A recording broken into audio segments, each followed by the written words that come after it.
साईं बाबा पानी से दीपक कैसे जला देते थे। साईं बाबा कौन थे, कहाँ से आए, ये किसी को नहीं पता, पर उनके चमत्कार की बातें साईं चरित्र में मिलता है।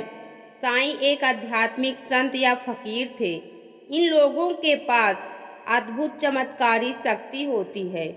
उनकी मन की शक्ति की कल्पना बहुत ही स्ट्रॉन्ग होती है। अपनी इच्छा शक्ति से उन्होंने काफ़ी चमत्कार किए हैं, जिनमें से एक है पानी से दीपक जलाना। साईं बाबा जब शिरडी में आए थे, वह रोजाना शाम होते ही एक छोटा सा बर्तन लेकर किसी भी तेल बेचने वाले दुकानदार की दुकान पर चले जाते और रात को मस्जिद में चिराग जलाने के लिए थोड़ा सा तेल मांग लाया करते थे। दीपावली से एक दिन पहले तेल बेचने वाले दुकानदार शाम को आरती के समय मंदिर पहुँचे।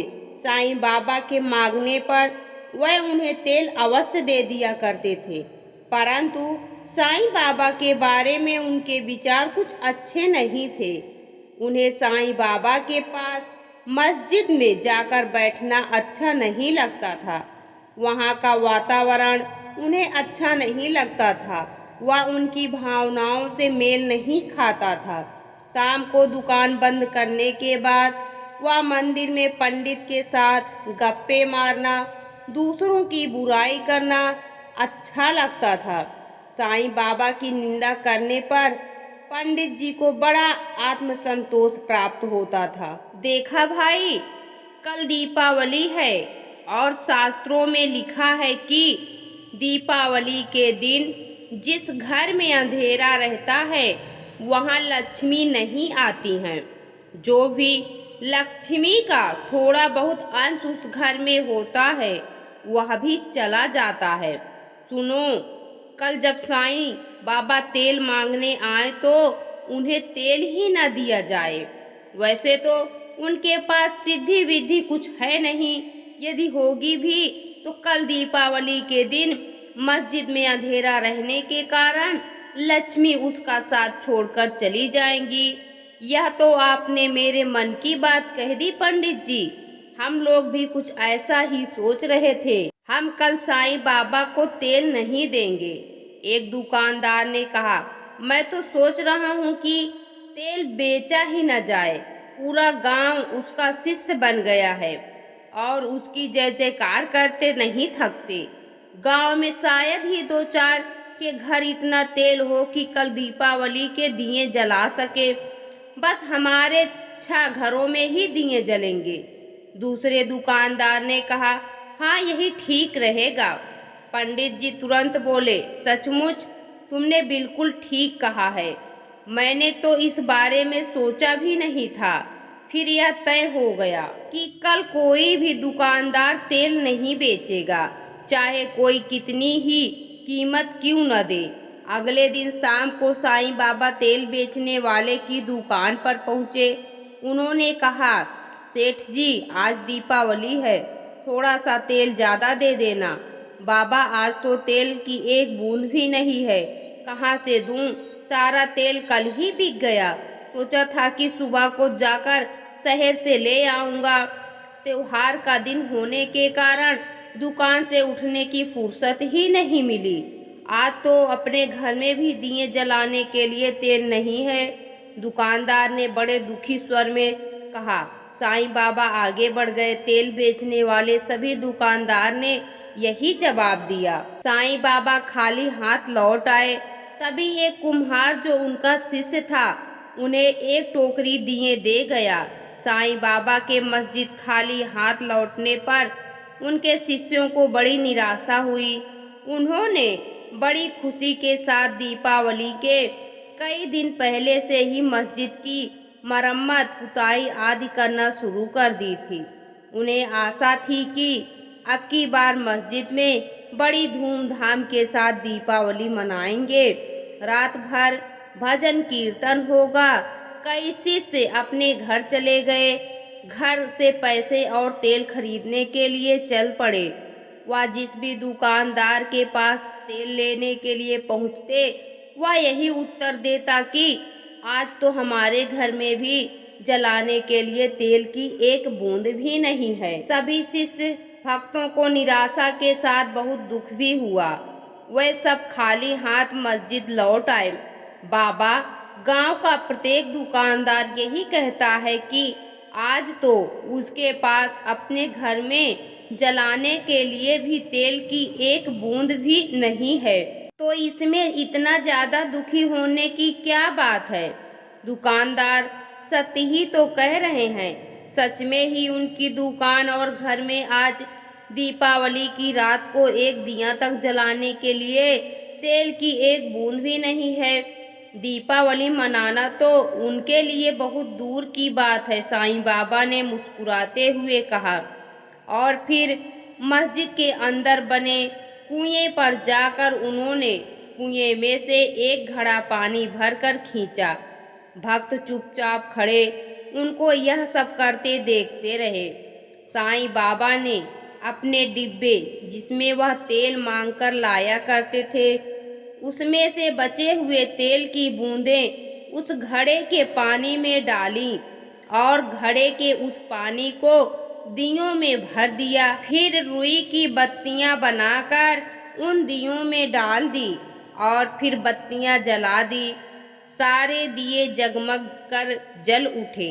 यह देखकर शिष्यों और भक्तों की हैरानी का ठिकाना ना रहा। इन दियों को मस्जिद की मुंडेरों, गुंबदों और मीनारों पर रख दो। अब ये दिए कभी नहीं बुझेंगे।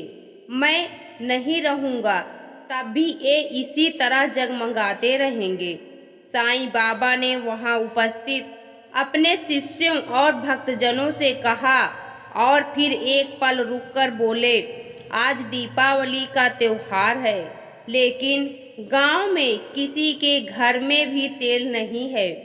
जाओ, प्रत्येक घर में इस पानी को बांट आओ। लोगों में कहना कि ये दिए में बत्ती डालकर जला दे। ये दिए सुबह सूरज की रोशनी निकलने तक जगमगाते रहेंगे। बोलो साईं बाबा की जय। सभी शिष्यों और भक्तों ने साईं बाबा का जयकारा लगाया और घड़ा उठाकर गांव में चले गए। सभी प्रसन्न दिखाई दे रहे थे। दीपावली की रात का अंधकार धीरे धीरे धरती पर उतरने लगा था। तब तेल बेचने वाले दुकानदारों और पंडित जी के घर को छोड़कर प्रत्येक घर में साईं बाबा के घड़े का पानी पहुंच गया था। साईं बाबा के शिरडी में आने के बाद में शिरडी और आसपास के मुसलमान हिंदुओं के साथ दीपावली का त्योहार बड़े हर्ष और उल्लास के साथ मनाने लगे थे। और हिंदुओं ने भी ईद और शब-ए रात मनानी शुरू कर दी थी। पूरा गांव दियों की रोशनी से जगमगा उठा। इन दियों की रोशनी अन्य दिन जलाए जाने वाले दियों से बहुत तेज थी। पूरे गांव भर में यदि कहीं अंधेरा छाया हुआ था तो वह पंडित जी और तेल बेचने वाले दुकानदारों के घर में। दुकानदार मारे आश्चर्य के परेशान थे कि कल शाम तो जो बर्तन तेल से लबालब भरे हुए थे, इस समय बिल्कुल खाली पड़े थे, जैसे उनमें कभी तेल भरा ही ना गया हो। यही दशा पंडित जी की भी थी। शाम को जब उनकी पत्नी दिए जलाने बैठी तो उसने देखा तेल की हंडी एकदम खाली पड़ी है। उसने बाहर आकर पंडित से तेल लाने के लिए कहा। तुम चिंता क्यों करती हो, मैं अभी आता हूँ। पंडित जी हंडी लेकर जब तेल बेचने वाले दुकानदारों के पास पहुँचे, वह सब भी अपने माथे पर हाथ रखे इसी चिंता में बैठे थे कि बिना तेल के वह दीपावली कैसे मनाएंगे। जब पंडित जी ने दुकान पर जाकर तेल मांगा तो वह बोले, पंडित जी न जाने क्या हुआ, कल शाम को ही हम लोगों ने तेल खरीदा था, सुबह से एक बूंद तेल नहीं बेचा, लेकिन अब देखा तो तेल की एक बूंद भी नहीं है। बर्तन इस तरह खाली पड़े हैं जैसे इनमें कभी तेल था ही नहीं। सभी दुकानदार ने यही कहानी दोहरा दी। आश्चर्य की बात तो यह थी कि तेल से भरे बर्तन बिल्कुल ही खाली हो गए थे। ना घर में तेल की एक बूंद थी और ना ही दुकान में। पूरा गांव रोशनी से जगमगा रहा था। केवल तेल बेचने वाले दुकानदारों और पंडित जी के घर में अंधकार छाया हुआ था। यह सब साईं बाबा की ही करामात है। हम लोगों ने उन्हें तेल देने से मना किया था और उसने कहा था कि आज तो हमारे घर और दुकान में एक बूंद भी तेल नहीं है। एक दुकानदार ने कहा, चलो बाबा के पास चलकर उनसे माफ़ी मांगे। फिर तेल बेचने वाले सभी दुकानदार साईं बाबा के पास पहुँचे, उनसे माफ़ी मांगने लगे। बाबा, हम आपकी महिमा को नहीं समझ पाए, हमें क्षमा करें। हम लोगों से बहुत बड़ा अपराध हुआ है। हमने आपसे झूठ बोला था। दुकानदारों ने साईं बाबा के चरणों में गिरते हुए कहा, इंसान गलतियों का पुतला है। अपराधी तो वह है जो अपने अपराध को छिपाता है। जो अपने अपराध को स्वीकार कर लेता है वह अपराधी नहीं होता। तुमने अपराध नहीं किया, साईं बाबा ने दुकानदारों को उठाकर सांत्वना देते हुए कहा और फिर उनकी ओर देखते हुए बोले, तात्या, अभी उस घड़े में थोड़ा सा पानी है, उसे इन लोगों के घरों में बांट आओ। और सुनो, पंडित जी के घर भी दे आना। उन बेचारों के घर में भी तेल की एक बूंद नहीं है। तात्या सभी दुकानदारों के घरों में घड़े का पानी बांट आया, परंतु पंडित जी ने लेने से इनकार कर दिया। सारा गांव दियों की रोशनी से जगमगा रहा था। इसके बावजूद अभी भी एक घर में अंधेरा छाया हुआ था और वह था पंडित जी का घर। दीपावली के दिन उनके घर में अंधेरा ही रहा। एक दीपक जलाने के लिए भी तेल नहीं मिला। साईं बाबा के गांव में कदम रखते ही लक्ष्मी तो उनसे पहले ही रूठ गई थी और दीपावली के दिन घर में अंधेरा पाकर तो बिल्कुल ही रूठ गई। कुछ दुकानदार जो मंदिर में सुबह शाम जाया करते थे, दीपावली की रात से उन्होंने मंदिर में आना छोड़ दिया। साईं बाबा की भभूत के कारण उनका औषधालय तो पहले ही बंद हो चुका था। मजदूरों ने खेतों में काम करने से मना कर दिया तो पंडित जी का क्रोध अपनी चरम सीमा को लांघ गया। दोस्तों, आपको यह पौराणिक कथा कैसी लगी कमेंट बॉक्स में ज़रूर बताएं। वीडियो को लाइक करें, शेयर करें और हमारे चैनल को सब्सक्राइब करना न भूलें।